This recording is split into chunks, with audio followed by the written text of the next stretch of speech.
ধমক দিয়েছেন। আল্লাহ পাক রব্বুল আলামিন বলে ওয়াইলুল লিকুল্লি হুমাযাতিল লুমাযা।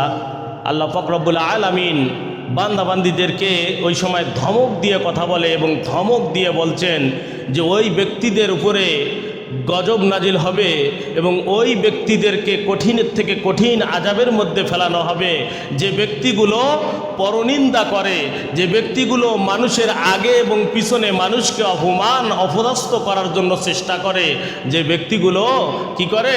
আল্লাহ পাক রব্বুল আলামিন বলছেন যে ব্যক্তিগুলো মানুষকে সামনে এবং পিছনে যেভাবেই হোক অপমান অপদস্থ করার চেষ্টা করে এবং গেবদের মধ্যে গেবত গেলানার মধ্যে যে ব্যক্তিটা জড়িত হয়, আল্লাহ পাক রব্বুল আলামিন বলে কাল্লা, বলা হয়েছে যে নিশ্চয়ই অবশ্যই ওই ব্যক্তিটাকে হুতমা জাহান্নামের কথা বলা হয়েছে। হুতমা জাহান্নাম, ওই হুতমা জাহান্নামে তাকে নিক্ষেপ করা হবে। বলেন নাউজুবিল্লাহ। কোন ব্যক্তিগুলোকে? যে ব্যক্তিগুলো দুনিয়াতে মানুষ আল্লাহ পাক রব্বুল আলামিনের বান্দা, এক বান্দা হয়ে আর এক বান্দার আগে পিছনে সবসময় অপমান অপদস্থ করার জন্য চেষ্টা করে। কি দিয়ে? কথা দিয়ে। যে ব্যক্তিগুলো মানুষের গেবত গেলানার মধ্যে গেবদের মধ্যে সবসময়ের জন্য লিপ্ত থাকে। আজকে আমরা সেই গেবত আমাদের সমাজের মধ্যে কম না বেশি বলেন তো? যে এত বেশি গেবত, এত বেশি গেবতের মধ্যে আমরা লিপ্ত যে একজন ব্যক্তি আমার সামনে ভালো করলেও আমরা গেবত করার চেষ্টা করি, খারাপ করলেও আমরা গেবত করার চেষ্টা করি, খারাপ করলেও আমরা গেবত করার চেষ্টা করতেছি। আল্লাহ পাক রব্বুল আলামিন বলে কাল্লা লা ইউনবাযান্না ফিল হুতামা, কখনোই না, সে অবশ্যই নিক্ষিপ্ত হবে হুতমা জাহান্নামের মধ্যে। হুতমা জাহান্নামের মধ্যে আল্লাহ পাক রব্বুল আলামিন নিক্ষিপ্ত হওয়ার জন্য ওই ব্যক্তিগুলোকে ধমক দিয়ে জানিয়ে দিয়েছে ওয়ামা আদরাকা মাল হুতমা। আল্লাহ রসুলকে বলতেছে রসুল আমার নবী আপনি কি জানেন হুতমা কি? হুতমা কি? আল্লাহ রসুলকে বলতেছেন যে হুতমা কি, আর রাসূল আপনি কি জানেন? আল্লাহ রসুল বলতেছে যে কি হুতমা কি? আল্লাহ পাক রব্বুল আলামিন এবার হুতমার পরিচয় দিতেছে নারুল্লাহিল মুকাদা। আল্লাহ পাক রব্বুল আলামিন বলে হুতমা এমন একটা জিনিস, ওটা আল্লাহর প্রজ্বলিত জাহান্নাম, প্রজ্বলিত আগুন। আল্লাহ পাক রব্বুল আলামিনের প্রজ্বলিত জাহান্নাম, প্রজ্বলিত আগুন, মানে আল্লাহ পাক রব্বুল আলামিন নিজেই জ্বালিয়ে যে জাহান্নাম তৈরি করেছেন সেই জাহান্নামের কথা বলেছেন। হুতমা জাহান্নামের মধ্যে নিক্ষিপ্ত করা হবে ওই ব্যক্তিগুলোকে যে ব্যক্তিগুলো গেবদের মধ্যে গেবত কেলানার মধ্যে সবসময়ের জন্য নিয়োজিত থাকে, যে ব্যক্তিগুলো মানুষের আগে পিছে মানুষকে অপমান অপদস্থ করার জন্য চেষ্টা করে। দেখবেন একটা মানুষের সাথে কোনো কথাই নাই, কোনো কথোপকথন নাই, কোনো কাটাকাটি নাই, মারামারি নাই, হুট করে ওই ব্যক্তির সাথে কোনো কথা বলে না, অন্য জায়গায় আবার ওই ব্যক্তির অপমান অপদস্থ করার জন্য অন্য কথা বলে বলে বেড়াইতেছে। আছে কি আছে না এরকম মানুষ? কত মানুষ এরকম সমাজের মধ্যে পাওয়া যায়। শুধু মানুষেরই সমাজেরই নয়, এলাকারই নয়, ভাই ভাগই নয়। আজকে দেখা যাচ্ছে যত বড়ই উন্নত মানুষ থাক না কেন, সেই উন্নত মানুষগুলোকে নিম্ন করার জন্য একটা মানুষ আর একটা মানুষের কাছে সব সময়ের জন্য ওই ব্যক্তির শুধু গেবত করার জন্যই সব সময়ের জন্য চালু থাকে এবং গেবত করার জন্য চেষ্টা করে। তাহলে আল্লাহ পাক রব্বুল আলামিন বলে হুতমা এমন জিনিস নারুল্লাহিল মুকাদা, এটা আল্লাহ পাক রব্বুল আলামিনের প্রজ্বলিত, আল্লাহ পাক রব্বুল আলামিন নিজেই জ্বালিয়ে যে জাহান্নাম তৈরি করেছে সেই জাহান্নামের কথা বলা হয়েছে। এটা ওই জাহান্নাম আল্লাতী তাত্তালিউ আলাল আফইদা, যেটা জাহান্নামের মধ্যে যে ব্যক্তিকে নিক্ষেপ করা হবে ওই আগুন যখন শরীরের যে কোনো স্থানে লাগবে, যে কোনো জায়গার মধ্যে লাগবে, সঙ্গে সঙ্গে ওই ব্যক্তির আগে কলিজা পুড়ে যাবে। কি পুড়ে যাবে? কলিজা পুড়ে যাবে। যদি পায়ের মধ্যেও লাগে, শরীরের যে কোনো স্থানে লাগার সঙ্গে সঙ্গে ওই ব্যক্তিটার কলিজা পুড়ে ছাই হয়ে যাবে। এটা এমন একটা জাহান্নামের আগুন, আল্লাহ পাক রব্বুল আলামিন এমন আগুন তৈরি করছেন, প্রজ্বলিত আগুন তৈরি করছেন। এই জাহান্নামের মধ্যে যে ব্যক্তিটাকে ফেলানো হবে ওই ব্যক্তির বলা হয়েছে যে ওই আগুনটা শরীরের যে কোনো জায়গায় স্পর্শিত হওয়ার সঙ্গে সঙ্গে ওই ব্যক্তির যার কলিজা ফেকসাগুলো আগে পুড়ে ছাই হয়ে যাবে, কলিজা ফেকসা পুড়ে ছাই হয়ে যাবে। অনেক ব্যক্তি আছে দেখেন না, কথা সমাজের মধ্যে আমার কথা বলে যে একটা কথা, কঠিন কথা যখন বলে মনে হয় যে কলিজার মধ্যে এসে লাগলো। বুকের মধ্যে এসে লাগলো। আর বুকের মধ্যে যখন লাগে এই কথাটা এত বেশি খারাপ লাগে যে এই কথার চোটে অনেক ব্যক্তি ফাস্টিংয়ে মারা যায়, অনেক ব্যক্তি বিষ খেয়ে মারা যাচ্ছে। কি বলেন, ঠিক না? বলে হয় কি হয় না? তাহলে কলিজার যে আঘাতটা, এই সামান্য কথার আঘাত যদি এরকম হয়, তাহলে আমার কলিজা যদি আগুন দিয়ে পুড়ে যদি ছাই হয়ে যায় আগুনের স্পর্শিত হওয়ার সঙ্গে সঙ্গে, তাহলে চিন্তা করে দেখেন সে আযাব আর গজবের কথাটা আল্লাহ পাক রব্বুল আলামিন কত কঠিনভাবে বলেছেন ওই ব্যক্তির জন্য। কোন ব্যক্তি? যে ব্যক্তিটা কি করলো? গীবত করলো। যে ব্যক্তিটা একজন ব্যক্তিকে অপমান অপদস্থ সামনে এবং পিছনে চেষ্টা করে সবসময় কি করার জন্য? অপমান করার জন্য। আজকে আমাদের সমাজের মধ্যে এই ব্যক্তিগুলো কম না বেশি? আল্লাহ পাক রব্বুল আলামিনের পয়গম্বর মুসা আলাইহিস সালাতু ওয়াস সালামের জীবনী খুঁজলে পাওয়া যায়।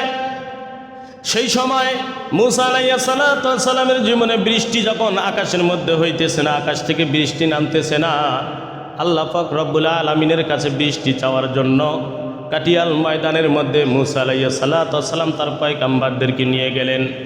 আল্লাহ পাক রব্বুল আলামিনের কাছে একে একে তিনবার করে দোয়া করতেছে। আল্লাহ পাক রব্বুল আলামিনকে বলতেছে, রব্বুল আলামিন বৃষ্টি দেন, বৃষ্টি দেন, বৃষ্টি যদি আপনি না দেন তাহলে তো আমরা বাঁচব না, পশু পাখিরা বাঁচবে না, ঘাস তরুলতা কিছুই বাঁচতেছে না। রব্বুল আলামিন আপনার কাছে বৃষ্টি চাই, আপনি বৃষ্টি দেন।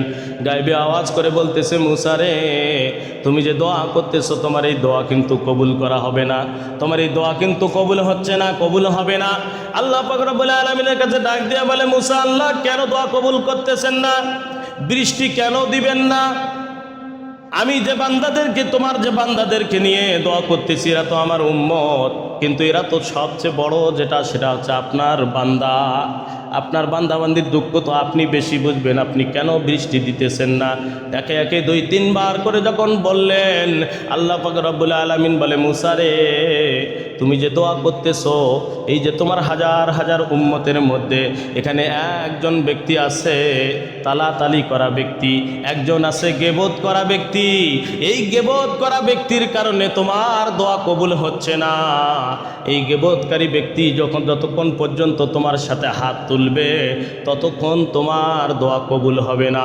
এরকম কথা বললে আল্লাহ পাক রব্বুল আলামিনকে ডাক দিয়ে মুসা আলাইহিস সালাতু ওয়াস সালাম বলে, আল্লাহ কোন ব্যক্তিটা আছে আপনি নাম বলেন, আপনি নাম বলেন, দেখিয়ে দেন, আমি সঙ্গে সঙ্গে তার গর্দনা কেটে ফেলবো, আমি সঙ্গে সঙ্গে তাকে এখান থেকে বের করে দেব।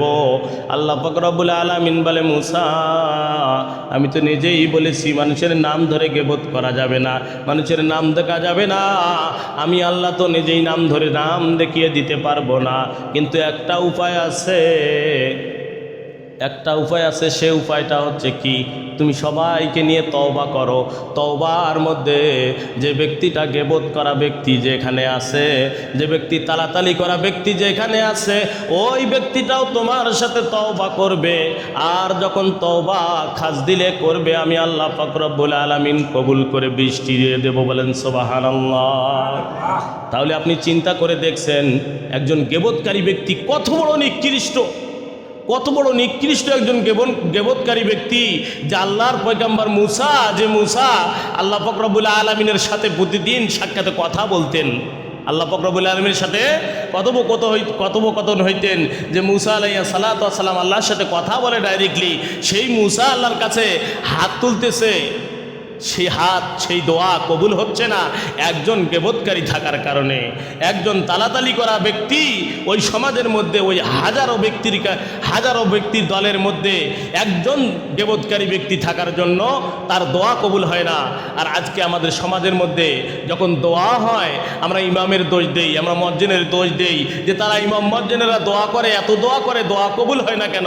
কিন্তু যাদেরকে নিয়ে আমরা দোয়া করতেছি তাদের মধ্যেই যে ভেজাল, এই ভেজালটা আর ভেজালটা বোঝে না।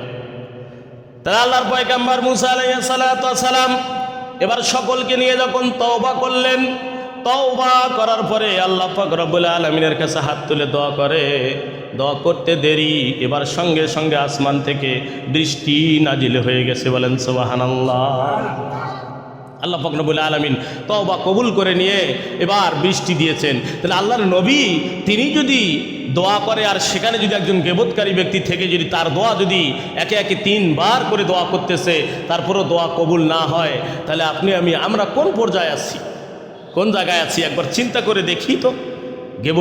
গেবদের মধ্যে আমরা কত বড় জড়িত আছি।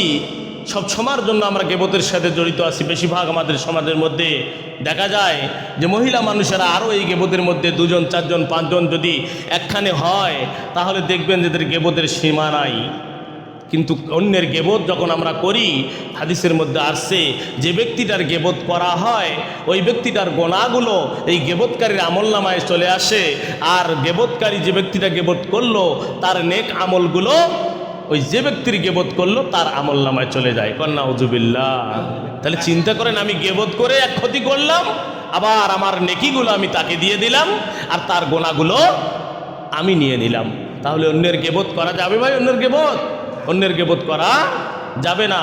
ইমাম আবু হানিফা রাহমাতুল্লাহ আলাইহির জীবনী খুঁজলে পাওয়া যায়, সেই সময় আল্লাহর এক বান্দা তার কাছে এসেছে, কথা বলতেছে, সামনে এসে বসেছে, বসে কথা বলতেছে। ইমাম আবু হানিফা রাহমাতুল্লাহ আলাইহি ডাক দিয়ে বলতেছে, ভাই রে, তুমি কি কোনো পচা গোস্ত খেয়েছো নাকি? তোমার মুখ থেকে পচা গোস্তর দুর্গন্ধ আসতেছে, ব্যাপার কি? ওই আল্লাহর বান্দা ডাক দিয়ে বলে, হুজুর, আমি তো আজকে 1 সপ্তাহ ধরে কোনো গোস্ত জাতীয় জিনিস খাই নাই, আমার মুখ থেকে কিভাবে গোস্তের দুর্গন্ধ আসবে? ইমাম আবু হানিফা রাহমাতুল্লাহ আলাইহি আবারও বলতেছে, না না, তুমি অবশ্যই কোনো পচা দুর্গন্ধ জাতীয় গোস্ত খেয়েছো, এই জন্য তোমার মুখ থেকে দুর্গন্ধ জাতীয় গোস্তের গন্ধ আসতেছে। এরকম কথা বললে আল্লাহর বান্দা ডাক দিয়ে বলতেছে, হুজুর গো, আসলেই কিছুক্ষণ আগে আসার সময় আমি আমার বড় ভাইয়ের গেবত করেছি। গেবত করার কারণে যে পচা গোস্ত না খেলেও খাওয়া হয় সেই গোস্ত আমি খেয়েছি। আল্লাহ পাক রব্বুল আলামিন আমাকে ওই পচা গোস্ত আমাকে খাওয়াইছে। কেন? আমি গেবত করেছি, আমার বড় ভাইয়ের গেবত করার কারণে আমাকে পচা গোস্ত খাওয়াইছে। আল্লাহ রসুল সাল্লাল্লাহু আলাইহি ওয়াসাল্লাম বলে, যে ব্যক্তিটা অন্যের গেবত করলো ওই ব্যক্তিকে তার মরা ভাইয়ের পচা গোস্ত খাওয়ানো হয়। বলেন নাউজুবিল্লাহ। ইমাম আবু হানিফা রাহমাতুল্লাহি আলাইহি ডাক দিয়ে বলতেছে, আল্লাহর বান্দা, তুমি যে গিবত করেছো সেই পচা গোস্তের দুর্গন্ধতে তুমি আমার সামনে থেকে সরে যাও। আজকে সেই জিনিসটা প্রকাশ পেয়েছে, আমার সামনে থেকে সরে যাও। আজকে যদি সেই অবস্থাটা বর্তমান সমাজের মধ্যে আমাদের হতো তাহলে চিন্তা করে দেখেন যে আমাদের সমাজে আমরা সামনাসামনি মনে হয় হতে পারতাম না। কেননা এরকম পচা গোস্তের দুর্গন্ধ আমাদের মুখ থেকে কথা বললেই বের হয়ে আসতো। কেননা আমরা সকলেই গেবত সবসময়ের জন্য প্রায় গেবতের সাথেই সম্পৃক্ত থাকি। বলেন ঠিক না বে ঠিক? গেবতের সাথেই আমরা সম্পৃক্ত থাকি।